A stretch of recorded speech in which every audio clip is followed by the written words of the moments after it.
देख रहे हैं न्यूज 18 बिहार झारखंड। मैं हूं आपके साथ सुकन्या सिंह। नीतीश कुमार ने 7वीं बार सीएम पद की शपथ ली।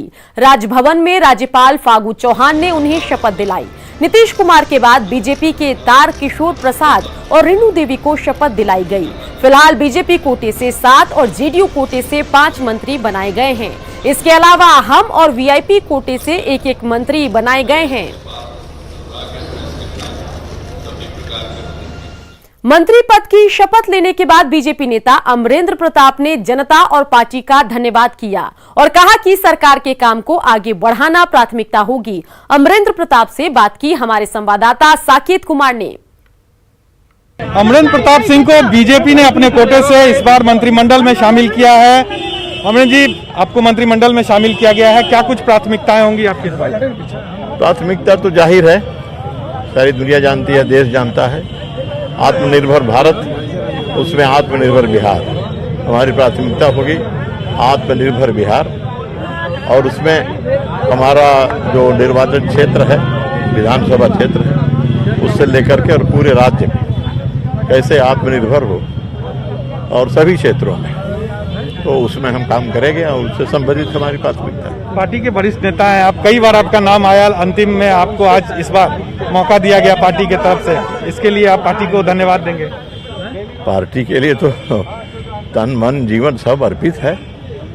पार्टी के लिए ही जीवन है। मैं जो जीवन जी रहा हूँ यह अब परिवार के लिए नहीं, पार्टी के लिए जी रहा हूँ। तो अमरेंद्र प्रताप ने साफ किया है, जिसे अभी दायित्व नहीं दिया गया है उसे आने वाले समय में बड़ी दायित्व दी जाएगी, ये उन्होंने कहा। और साथ ही ये भी कहा है कि वो अब पूरी ताकत से पार्टी और सरकार के लिए काम करेंगे। बेतिया से 5वीं बार चुनाव जीतकर विधानसभा पहुंची रेणु देवी को बड़ी जिम्मेदारी मिली है। वे बचपन से ही राष्ट्रीय स्वयंसेवक संघ से जुड़ी रही हैं।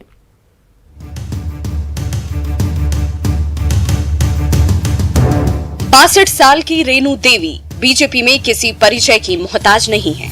बीजेपी राष्ट्रीय उपाध्यक्ष का पद संभाल चुकी रेणु देवी का ताल्लुक अति पिछड़ा समुदाय की नूनिया जाति से है। रेणु देवी के राजनीतिक सफर की शुरुआत दुर्गा वाहिनी से हुई। हालांकि संघ से उनका जुड़ाव बचपन से ही रहा, क्योंकि मां संघ से जुड़ी हुई थी। रेणु देवी ने 1977 में मुजफ्फरपुर विश्वविद्यालय से इंटर पास किया और 1988 से राजनीतिक और सामाजिक कार्यों में जुड़ गयी।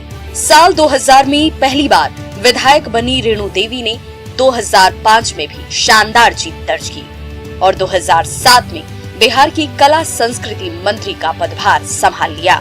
बेतिया विधानसभा क्षेत्र से रेणु देवी की जीत का सिलसिला 2010 में भी जारी रहा, लेकिन 2015 में मात्र 2000 से भी कम मतों से उन्हें हार का मुंह देखना पड़ा। इस बार यानी विधानसभा चुनाव 2020 में फिर से वे बेतिया से विधायक चुनी गई हैं और पार्टी की तरफ से उन्हें बिहार विधान मंडल का उपनेता बना दिया गया है।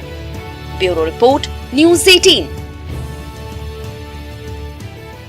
रेणु देवी के बड़ी जिम्मेदारी मिलने पर चंपारण में खुशी का माहौल है। कई जगहों पर पटाखे फोड़े जा रहे हैं और लोग एक दूसरे को बधाई दे रहे हैं। व्यवसायी वर्ग में ज्यादा खुशी देखी जा रही है।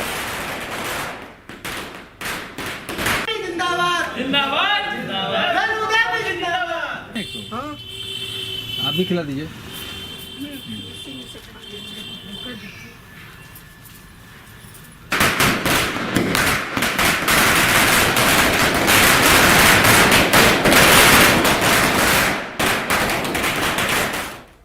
मिथिलांचल में एनडीए को मिली बड़ी जीत का इनाम मिला है। जीवेश मिश्रा को मंत्रिमंडल में शामिल किया गया, जिसे लेकर कार्यकर्ताओं में उत्साह का आलम है। दरभंगा के टेकटार गांव जीवेश मिश्रा को मंत्रिमंडल में जगह मिलने पर जश्न मनाया जा रहा है। बीजेपी प्रदेश कार्य समिति के सदस्य डॉक्टर निर्भय शंकर भारद्वाज ने लोगों के बीच जाकर मिठाइयां बांटी और पटाखे फोड़े।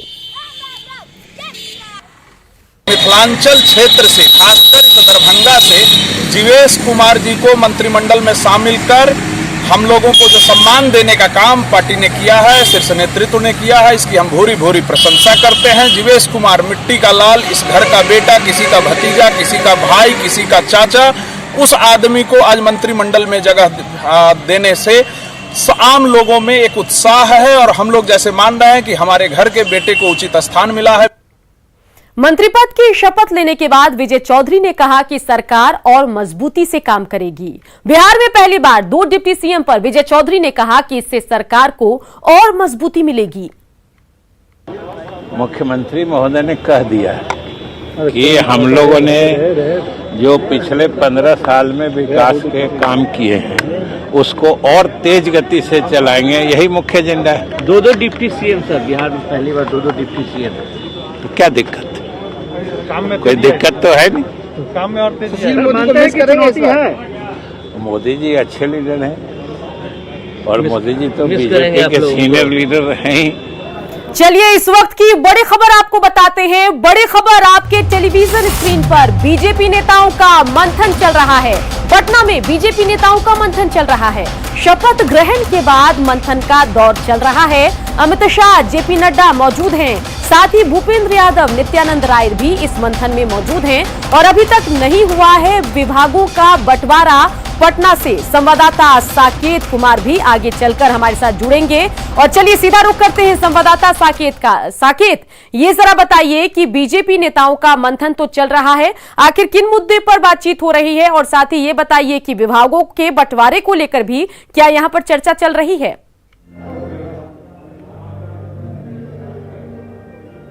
देखिए, बिल्कुल अभी मौर्या होटल में मौजूद हैं हम और यहीं पर आपको दिखाता हूं मैं, यहीं पर अमित शाह, जेपी नड्डा सभी लोग पहुंचे हैं अब से तकरीबन 1 घंटे पहले, जब वहां पर शपथ ग्रहण खत्म हुआ है कार्यक्रम। उसके बाद यहीं पर सभी नेता पहुंचे हैं और लगातार तब से बैठकों का दौर यहां पर चल रहा है। पार्टी के सभी जो बड़े नेता हैं वो यहां पर पहुंचे हुए हैं और बैठक जो है वो लगातार यहां पर जारी है। खासतौर से माना जा रहा है चूंकि शपथ ग्रहण के बाद अब पोर्टफोलियो की बात होगी कि आखिर किस जो शपथ जिन्होंने लिया है किसको कौन सा मंत्रालय दिया जाए, ये एक सबसे अहम चीज है और इसी को लेकर कहीं ना कहीं बैठक चल रही है और बैठक में ये फैसला लिया जाएगा कि आखिर जो पोर्टफोलियो होगा नेताओं का वो कौन सा होगा, किसे किस विभाग की जिम्मेदारी दी जाएगी। साथ ही साथ जो एक्सटेंशन होगा, चूंकि अभी तो सिर्फ गिने चुने मंत्री ही बनाए गए हैं, तो ऐसे में आगे जो सरकार का एक्सटेंशन किया जाएगा, मंत्री पद और भी बढ़ाए जाएंगे, उसे लेकर भी इसमें चर्चा हो रही है कि आखिर और कौन कौन से चेहरे हो सकते हैं जिसे मंत्रिमंडल में शामिल किया जाए। अभी सभी नेता यहाँ पर लगभग 1 घंटे से बैठे हुए हैं, मंथन चल रहा है। अमित शाह को आज और जेपी नड्डा को दिल्ली भी निकलना है, लेकिन दिल्ली निकलने से पहले पटना में जो बिहार के नेता हैं खास करके उनसे वो फीडबैक ले रहे हैं, उनके साथ बैठक कर रहे हैं और माना जा रहा है कि आज खाना भी रात का ये यहाँ पर खाएंगे ये लोग और उसके बाद दिल्ली के लिए रवाना हो गए। तो निश्चित तौर पर जिस तरह से सरकार का गठन हुआ है, जिस तरह से सरकार बनी है, बीजेपी के लिए कहीं ना कहीं इस बार बिहार में एक अच्छी खबर आई है कि बीजेपी की जो एंट्री है बहुत ज़्यादा सीटों के साथ हुई है और निश्चित तौर पर सरकार में भी बीजेपी की दावेदारी और हिस्सेदारी बढ़ने वाली है। इसी लिहाज से पार्टी एक एक चीजों पर मंथन कर रही है लगातार। सभी नेता पिछले 1 घंटे से इसी इशू पर बात भी कर रहे हैं कि किस तरह से अगला जो मंत्रिमंडल है उसमें किसको कौन सा विभाग मिले, आगे जो एक्सटेंशन होगा मंत्रिमंडल का उसमें किस तरह से बीजेपी की भूमिका होगी, कितनी बीजेपी की दावेदारी रहेगी, इन तमाम बिंदुओं पर यहाँ पर चर्चा हो रही है और सभी नेता पिछले 1 घंटे से यहाँ बैठे हुए हैं। जी चलिए साकेत, नजर बना के रखिए। तमाम जानकारी के लिए आपका शुक्रिया। तो बीजेपी नेताओं का मंथन चल रहा है, मंत्रालय के बंटवारे को लेकर बातचीत चल रही है और आगे चलकर जो मंत्रिमंडल का विस्तार होगा उस पर किन नामों को जगह दी जाए इस पर भी चर्चा चल रही है, जैसा कि हमारे संवाददाता साकेत बता रहे थे।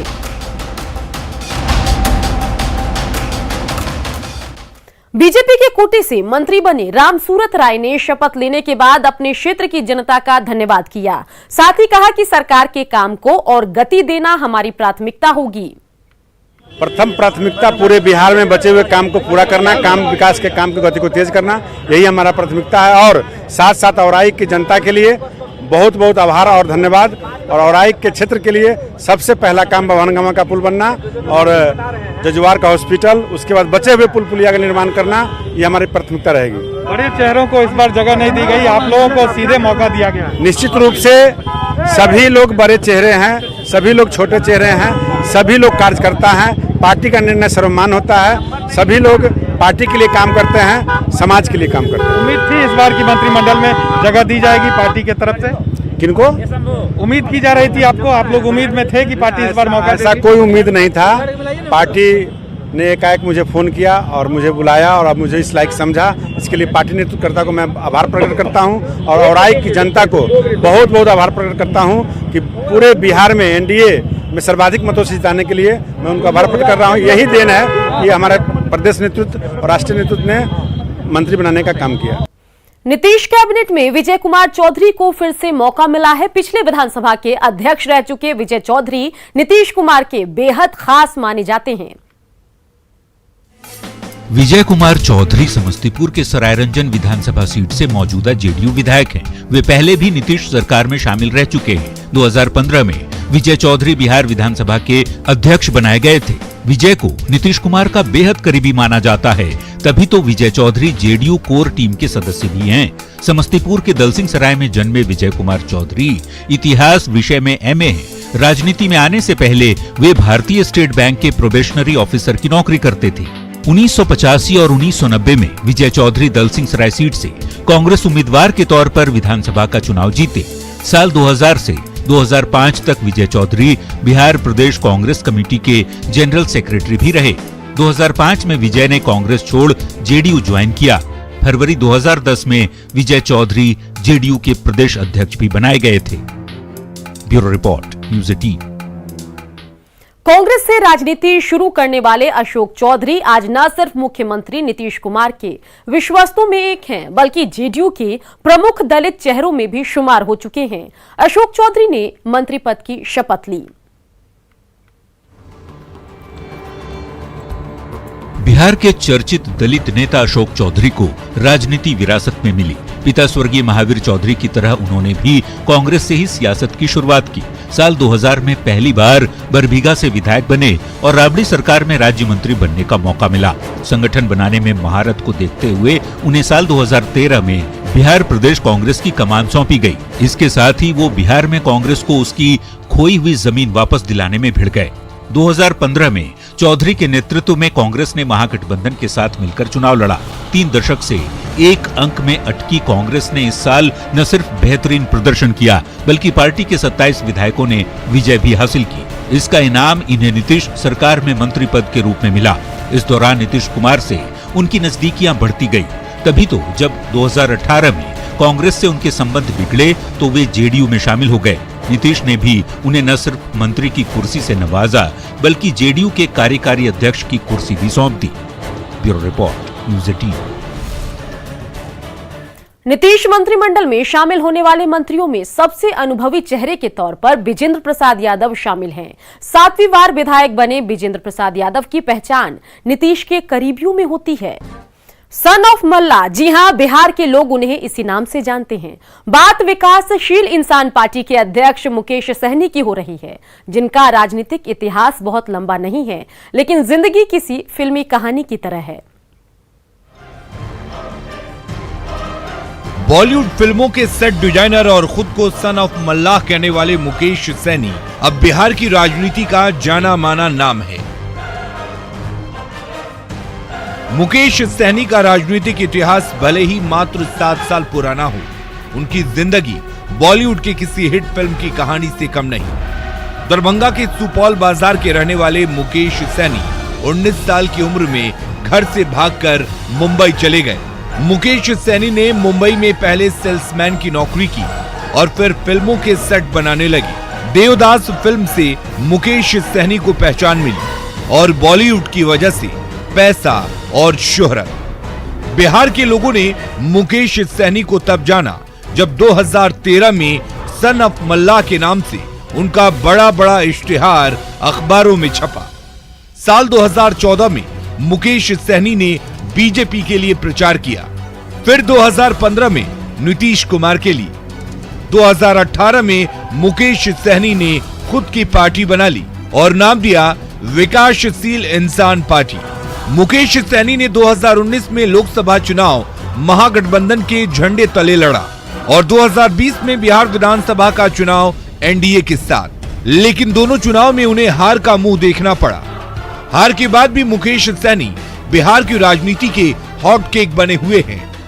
वजह है निषाद समुदाय की 21 उपजातियां, जिनका प्रतिनिधित्व करने का वो दावा करते हैं। Bureau report, news 18। Jitan Ram Manjhi के बेटे और हम कोटे से नीतीश सरकार में मंत्री संतोष सुमन ने कहा है कि बतौर मंत्री उन्हें जो भी जिम्मेवारी दी जाएगी उसका वह बखूबी पालन करेंगे। न्यूज 18 से खास बातचीत करते हुए संतोष सुमन ने कहा कि नीतीश कुमार के साथ काम करना सौभाग्य की बात है। पूरी मेहनत और लगन से काम करने की कोशिश करूंगा। संतोष सुमन से बात की हमारे सहयोगी संजय कुमार ने। नीतीश कैबिनेट में आज संतोष सुमन जी ने भी शपथ ली है और शपथ लेने के बाद वो अपने आवास पर पहुंचे हैं और देखिए यहाँ पर किस कदर कार्यकर्ताओं का हुजूम जुटा हुआ है उनके स्वागत के लिए और लगातार संतोष मांझी जिंदाबाद के नारे लगाए जा रहे हैं। बतौर मंत्री उन्होंने आज पहली बार शपथ ली है, उन्हीं से हम बात कर लेते हैं। संतोष जी, आपने मंत्री पद की शपथ ली है, जीवन में ये पहला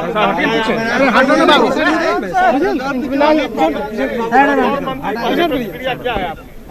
सबसे पहली बार मैं आभार व्यक्त करना चाहता हूं माननीय मुख्यमंत्री जी का और राष्ट्रीय अध्यक्ष जी का, अपने राष्ट्रीय अध्यक्ष जी का, कि उन्होंने जो विश्वास हमारे ऊपर दिया है उस विश्वास में खरा उतरने की पूरी कोशिश करूंगा और अपना जो 100% है मैं पूरा देने की कोशिश करूंगा। जो मेरी क्षमता है, जो मैंने आज तक अपने राजनीतिक जीवन में सीखा है, इसको मैं पूरा करने की कोशिश करूंगा। पिताजी मुख्यमंत्री बने थे, आज आप मंत्री बन गए हैं, कैसी अनुभूति कैसी हो रही है? जाहिर सी बात है, अच्छी अनुभूति हो रही है और एक चुनौती भी मेरे सामने है कि बिहार के विकास में भागीदारी बननी है और हमारी सेवा की जरूरत है। मैं पूरी मेहनत और पूरी लगन के साथ मैं बिहार के विकास में आदरणीय नीतीश कुमार जी का सहयोग करूंगा और मेरे लिए सौभाग्य की बात है कि उन जैसे नेता का मुझे साथ काम करने का मौका मिलेगा।